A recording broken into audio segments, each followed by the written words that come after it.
Why was the skeleton so calm? Because nothing could get under its skin. Okay, so I've been listening to a heap of building design professionals recently talking about the fact that they are really struggling to get their clients to see value in and therefore to obtain a survey before they start the design process. So I thought, hey, in this week's video, why don't I use an analogy and the help of the skeleton suit right here to help me explain why it's so important, and more importantly, to arm you guys with some language to in turn be able to explain it to your clients. Now, I will say from the very start, this is not my analogy. I've stolen it from someone else. So a massive shout out to Gavin O'Donnell from O'Donnell Building Design.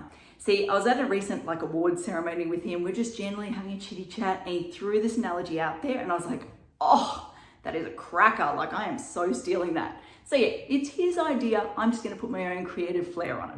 So I want you to imagine this scenario here. You've just been in an accident. Let's just say like a car accident or something like that. You crawl out of the car and you try to put some weight on your legs and you realize, something ain't right there. You've got two options. The first option, you go to the doctor and you get a referral for an X-ray or some additional sort of tests. So you can work out exactly what's happened and therefore you can make an informed decision about what to do from there. Or option two, you hightail it straight for the surgeon's office. You walk in there and you say, cut me open. My gut says I've broken the bone and you need to pin it back together. Let's rip this Band-Aid off. Let's get this operation happening. Obviously, you're going to go with option number one. And there's 5 key reasons. Number one, you want to make sure that you've got the right people in the room with the right tools. So you want to make sure when the surgeon opens you up, they're not sitting there going, so bone's not broken.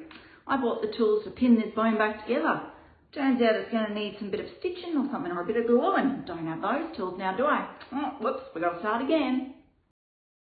Number two, you want to know what you're up for cost-wise before you start down that path.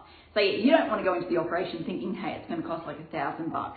You pop out the other side and the surgeon's like, yeah, so bit awkward. We found a bit more stuff in there. So you got to give us $100 grand. You kind of want to know that before you go into the operation to make sure you can afford it. Number three, time commitment. You don't want to go into this operation thinking it's got a 1-week rehab period, you're going to be back in a week's time, only to pop out the other side to find out, yeah, so you're off work for 6 months. That's a bit of a problem. Number four, permanent damage. So you want to make sure when the surgeon opens you up, they're not going, haven't come across this before. Let's make it up as we go along. Let's see where we end up. Whoops, just cut something that can't be put back together. Ooh, awkward.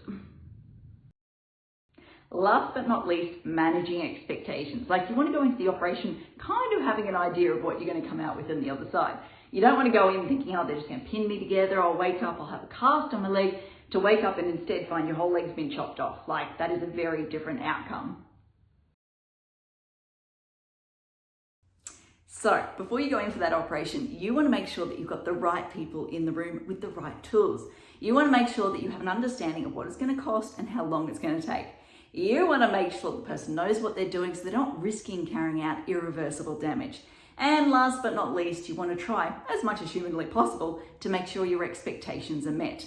Now, you guys can probably see where this is going. When it comes to clients' projects like a renovation, extension, new house, all of that sort of stuff, it is in their interest to get that survey done at the beginning, aka the X-ray or the tests, because it helps to ensure, number one, they've got the right people in the room. If the property is or the house is within 900 of the boundary, do they need a fire engineer involved? If they've got services running in locations that don't necessarily line up with those services maps, do they have the right engineers involved, etc., from the very start? If they're looking to spend let's say $1 million in a year going through the process, they kind of want to know if it's actually going to cost $2 million and take 2 years to go through the process.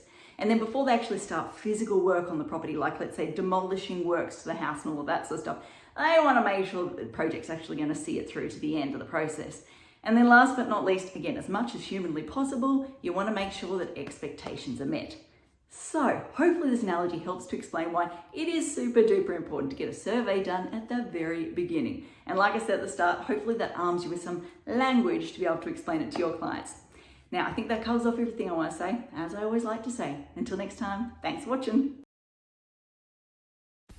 For all you red tape lovers out there, I have one thing to say. Well, no, actually, I've got 3. Number 1, the advice provided in these videos is general in nature. It's not site specific. You would be a silly Billy to go and make financial decisions based on this advice without first checking with the town planner. Don't be a silly Billy.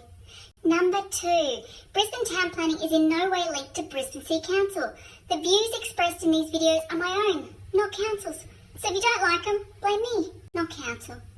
Number 3, what was my number 3? Oh yeah, the views expressed in these videos are accurate at the time of recording. If you're watching this video back 10 years from now, the views may not be so accurate. That's all. Bye.